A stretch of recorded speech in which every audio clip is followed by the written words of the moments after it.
मेरठ का खौफनाक हत्याकांड, प्यार, धोखा और अंधविश्वास का खूनी खेल। 2025 में उत्तर प्रदेश के मेरठ में एक ऐसा हत्याकांड हुआ जिसने पूरे देश को हिलाकर रख दिया। यह कहानी है प्रेम, विश्वासघात और अंधविश्वास के घातक जाल की, जिसने एक निर्दोष व्यक्ति की जान ले ली। शुरुआत एक प्रेम कहानी जो खूनी खेल में बदल गई। 2016 में मेरठ निवासी सौरभ राजपूत और मुस्कान रस्तोगी की मुलाकात हुई। दोनों में प्यार हुआ और समाज के विरोध के बावजूद उन्होंने शादी कर ली। सौरभ मर्चेंट नेवी में थे और लंदन में पोस्टेड थे, जबकि मुस्कान अपनी बेटी के साथ मेरठ में रहने लगी। कुछ समय बाद मुस्कान की जिंदगी में साहिल शुक्ला नाम का युवक आया, जो उसे पहले से जानता था और उसे पसंद करता था।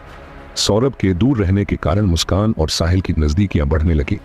धीरे धीरे दोनों का रिश्ता प्यार में बदल गया। लेकिन यह रिश्ता सिर्फ प्यार तक सीमित नहीं था, इसमें एक गहरी साजिश भी पनप रही थी।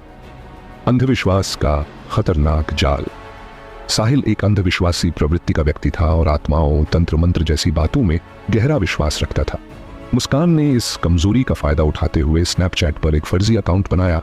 वह इस अकाउंट से साहिल को यह यकीन दिलाने लगी कि उसकी मां की आत्मा उससे संपर्क कर रही है और चाहती है कि वह मुस्कान के साथ रहे। धीरे धीरे साहिल पूरी तरह से मुस्कान के इशारों पर नाचने लगा। मुस्कान ने उसे विश्वास दिलाया कि अगर वह सौरभ को रास्ते से हटा देता है तो वे दोनों हमेशा के लिए साथ रह सकते हैं। खौफनाक हत्या की साजिश।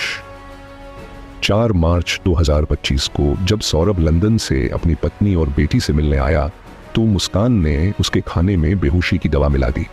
सौरभ जैसे ही बेहोश हुआ, मुस्कान ने साहिल को बुलाया। साहिल पहले से ही हत्या के लिए मानसिक रूप से तैयार था। मुस्कान ने रसोई से धारदार चाकू निकाला और फिर दोनों ने मिलकर सौरभ पर हमला कर दिया। साहिल ने उसके सीने पर चाकू से 3 वार किए, जिससे उसकी तुरंत मौत हो गई। शव के टुकड़े कर किए ठिकाने।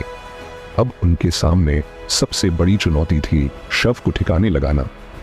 उन्होंने सौरभ की लाश को 15 टुकड़ों में काट दिया और एक प्लास्टिक के ड्रम में भर दिया ताकि किसी को शक न हो। उन्होंने ऊपर से सीमेंट डाल दिया ताकि किसी भी तरह की बदबू बाहर न आए।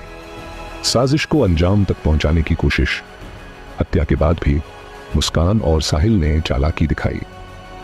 उन्होंने सौरभ के सोशल मीडिया अकाउंट से उसकी हिमाचल यात्रा की झूठी तस्वीरें पोस्ट की ताकि लगे कि वह जिंदा है और घूमने गया है।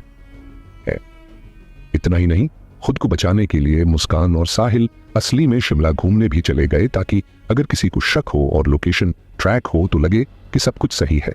लेकिन अपराध कितना भी चालाकी से किया जाए, सच ज्यादा दिनों तक छिप नहीं सकता। साजिश का पर्दाफाश। सौरभ के परिवार ने जब उससे संपर्क करने की कोशिश की और कोई जवाब नहीं मिला तो उन्हें शक हुआ। उन्होंने मेरठ पुलिस में गुमशुदगी की रिपोर्ट दर्ज कराई।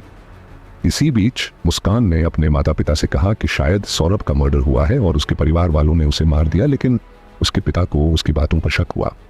उन्होंने जब जोर देकर पूछा तो आखिरकार मुस्कान ने अपना गुनाह कबूल कर लिया। कानून का शिकंजा और अपराधियों की गिरफ्तारी। मुस्कान के पिता ने तुरंत पुलिस को सूचना दी। पुलिस ने मुस्कान और साहिल को गिरफ्तार कर लिया और उनके घर से वह ड्रम बरामद किया जिसमें सौरभ के शरीर के टुकड़े भरे हुए थे। पुलिस ने सबूतों के आधार पर दोनों को हत्या, साजिश और शव को ठिकाने लगाने के आरोप में गिरफ्तार कर लिया।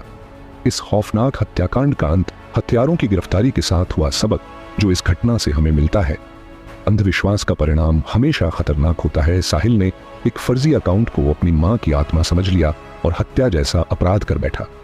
गलत रिश्तों का अंजाम हमेशा विनाशकारी होता है। मुस्कान ने अपने फायदे के लिए साहिल को मानसिक रूप से कंट्रोल किया और हत्या तक करवा दी।